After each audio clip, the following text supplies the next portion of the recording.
Hi friends, இன்றைக்கி நம்ம பார்க்க போகிறது நாட்டுக்கோழி குழம்பு. அது எப்படி செய்கிறதுங்கிறத பார்க்கலாம். ஸ்டவ் ஆன் பண்ணிவிட்டு பாத்திரத்தை வச்சுக்கோங்க. தேவையான அளவு எண்ணெய் ஊற்றிக்கலாம்.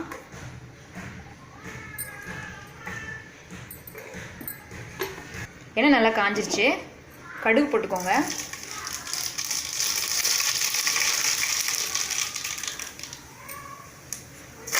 கருவேப்பிலை சேர்த்துக்கலாம்.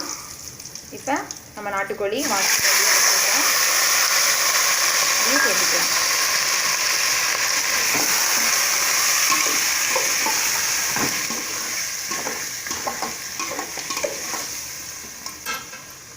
மஞ்சத்தூள் சேர்த்திக்கோங்க.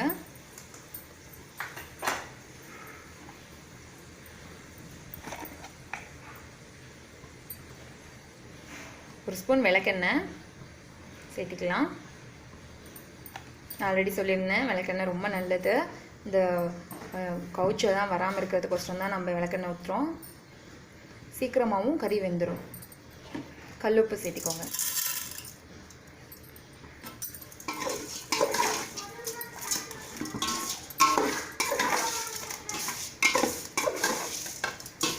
நல்லா இந்த மாதிரி கலந்து விட்டுக்கோங்க.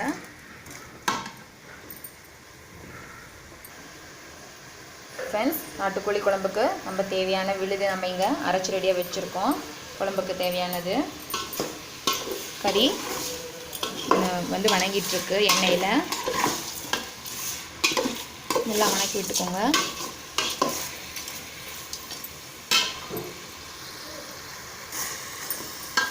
ஃப்ரெண்ட்ஸ், இப்போ நம்ம ஒரு சொம்பு தண்ணி ஊற்றலாம்.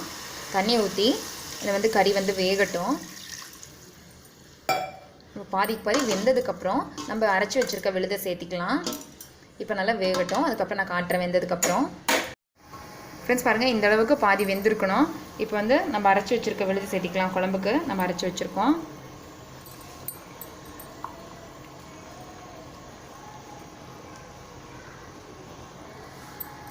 நல்லா கலந்து விட்டுக்கோங்க.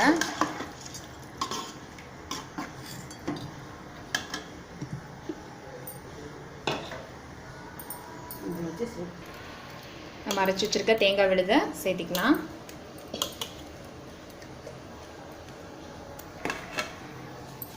எல்லாமே சேர்த்தியாச்சு. நம்ம விழுது எல்லாமே சேர்த்தியாச்சு. குழம்புக்கு தேவையான தண்ணி ஊற்றி நல்லா வேக வேண்டியதுதான். ஆல்ரெடி நல்லா வேக வச்சுருக்கோம்.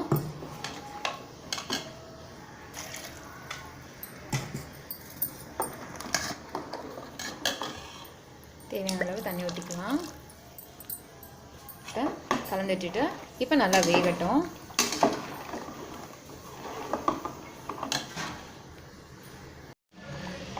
ஃப்ரெண்ட்ஸ், நாட்டுக்கோழி குழம்பு ரெடி ஆகிடுச்சு. பாருங்கள், நல்லா கொதிச்சிட்ருக்கு. கறியெலாம் நல்லா வெந்துருச்சு. இந்த அளவுக்கு கறி வெந்திருக்கணும். இந்த சுட எடுத்து பரிமாற வேண்டியது தான். ஃப்ரெண்ட்ஸ், நம்ம சேனலை இன்னும் நீங்கள் சப்ஸ்கிரைப் பண்ணலைன்னா இந்த வீடியோ கீழே ரெட் கலர் பட்டன் இருக்கும், சப்ஸ்கிரைப்னு வந்து ப்ரெஸ் பண்ணிக்கோங்க. பக்கத்தில் கூடவே பெல் பட்டனையும் ப்ரெஸ் பண்ணிக்கோங்க. தேங்க்யூ.